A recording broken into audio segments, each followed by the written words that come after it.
Atmananda Samhita by Sri Atmananda Krishna Menon. If I wish to not suffer, then shouldn't I do something to avoid suffering?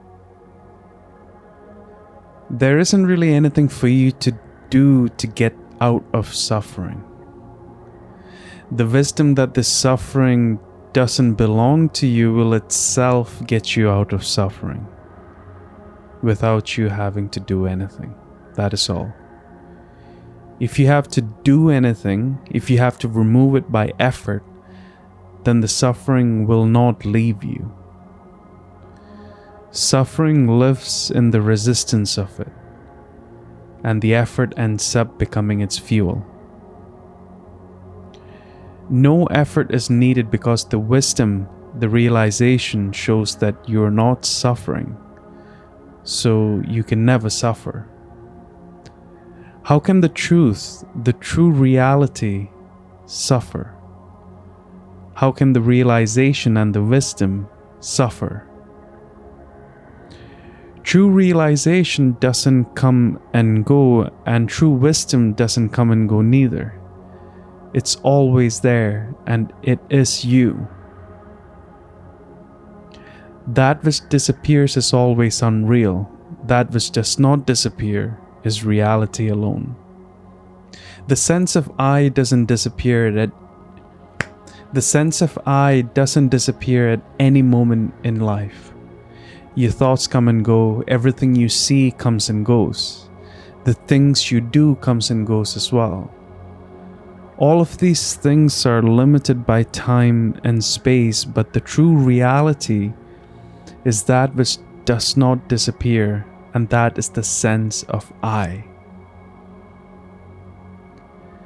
The yogi would say that when the body suffers, the mind doesn't.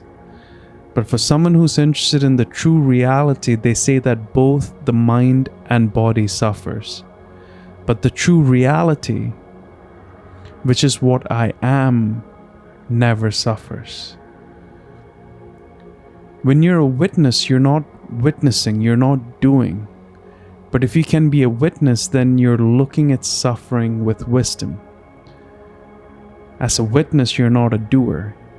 You are simply the background. It's in this background that the doer and the doing comes and goes. So if there is a doer and doing and there was the deed, all of this appears in the background and vanishes into the background.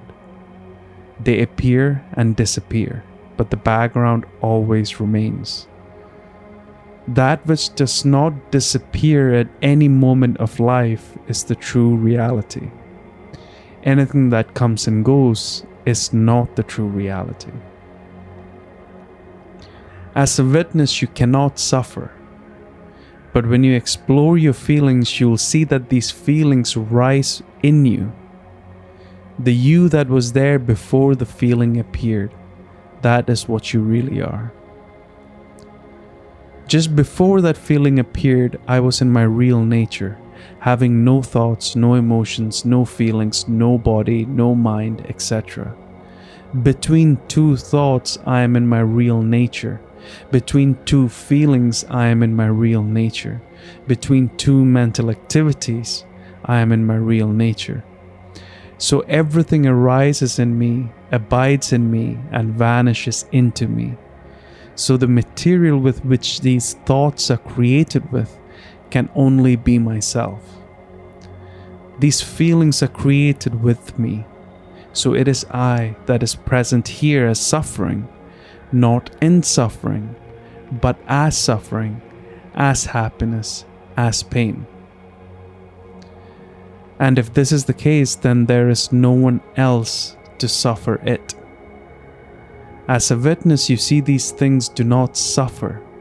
You separate these things from you.